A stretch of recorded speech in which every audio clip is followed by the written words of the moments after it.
Alright, what's going on everyone? Today I want to talk about standard rotation and what you should expect from it. So if you're not familiar with how this works, once per year, typically around October, a new Magic set is released and the oldest sets become illegal. Now the cards aren't permanently illegal, as you can play them in Historic on Arena or in Modern and Paper, as well as a number of other non-rotating formats like Commander and whatnot. But the point is, the standard metagame goes through a very major change. I mean, whenever a new set is released, which is every, 3 to 4 months or so, that can change standard quite a bit, but rotation is different. It is very different. Since so many cards are leaving the format, it will change completely. All the decks you know in standard are no longer going to be decks in the new standard metagame, most likely. So here's the things you should be prepared for. The first thing you need to understand is that the decks that emerge at the beginning of the new format aren't necessarily going to be the best decks once the format settles. You have to realize that no one knows what decks are going to be good, which ones are bad. There's just a lot of chaos and uncertainty, so the first couple weeks of tournament results aren't usually an accurate depiction of what the format will ultimately settle down into. Just as an example, a year ago when Guilds of Ravnica was released and Kaladesh and Amonkhet were pushed out of the format, one of the top decks to emerge was Boros Angels. The deck was incredibly powerful for the first few weeks of the format, and it put up some fantastic results. However, as the metagame settled, the deck started posting worse and worse results until it pretty much fell out of the metagame entirely. It's not that the deck was bad, you could definitely play it at Friday Night Magic or Standard Showdown and that'd be fine, but the point I want to make is it might not be wise to dump a bunch of money or wild cards on tier 1 decks right away until we have a few weeks of data to really see what the metagame looks like.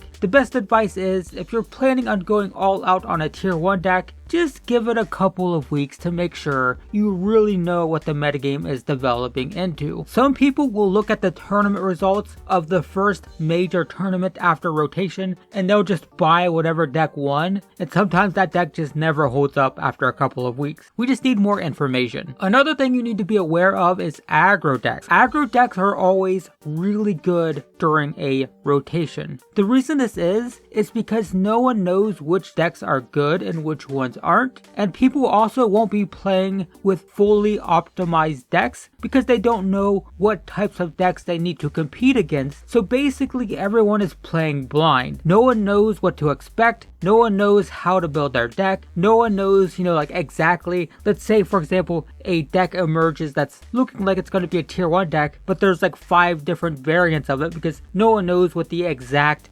perfect deck list is, and there's no way to know what the exact perfect deck list is if you don't know what the rest of the metagame looks like, because all the other decks in the metagame are also, constantly trying to shift around, and basically the decks won't be figured out. That's the key here, is the decks won't be figured out, and because of this, aggro tends to do really well because they can punish people for having awkward draws or slow hands or just clumsily built decks, while everyone else is just kind of play testing different things and trying to figure out what works and what doesn't. An aggro deck can just come in, slam a bunch of damage in really quick, and win a lot of games. So while everyone else is fumbling around trying to optimize their decks, aggro decks tend to win very consistently, and that could give a false impression that it's going to be an aggro metagame, but that doesn't necessarily mean it is. It doesn't mean it's going to be a very aggro-centric format. It's just that the first few weeks of tournament results won't necessarily reflect what the format will settle into, and initially aggro decks will typically be the most powerful decks in the metagame. Just as an example, last year when Standard rotated with Guilds of Ravnica, Boros aggro and White Weenie decks were all stars for the first, 2 to 3 months of the format, but they started to lose ground around the time that Ravnica Allegiance was released, and they were pretty much all but dead by the time War of the Spark rolled around. So yeah,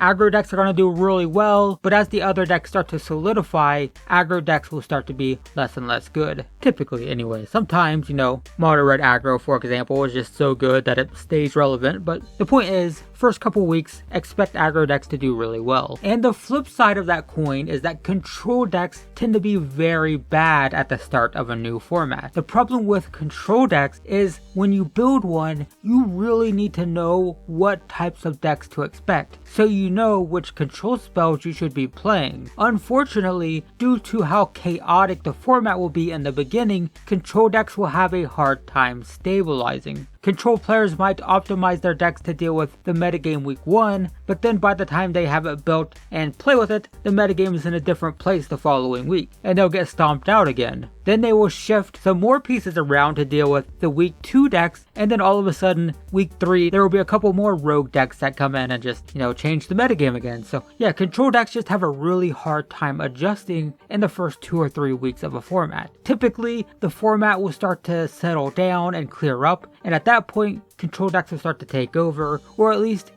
find their groove. The final thing I want to talk about is rotation-proof decks. You need to be careful about buying into these. I've done an entire video on rotation-proof decks, and you can check that out. I'll try to remember to leave a link in the description. But basically, they are standard decks that are good right now, and that aren't losing any pieces to rotation. And there is nothing wrong with playing a rotation-proof deck. Just don't go dumping hundreds of dollars or tons of wild cards into one, because even if the deck is really good right now, it doesn't mean it'll be good once the format changes. So for example, last year everyone was hyped on Mono Green Stompy. It was a deck that, it was pretty good in the Kaladesh Amonkhet format, and right before rotation it became somewhat competitive, and people were convinced that it was going to be the deck to beat once Guilds of Ravnica came out. The deck was just too good, it was already a tier 1 deck, and it wasn't losing too many key pieces, so it was a rotation proof deck that looked to be, the best deck in the format. And then Guilds of Ravnica comes out, the format rotates, and the deck just never really made it at the competitive level. Again, it's a perfectly fine F&M deck, and it really was undoubtedly the best rotation-proof deck last year, but just because it's the best rotation-proof deck doesn't mean it will perform well against whatever decks emerge after rotation. So for example, the best rotation-proof deck right this second, I think it might be Simic Flash. That deck, it's not a tier 1 deck, it's like a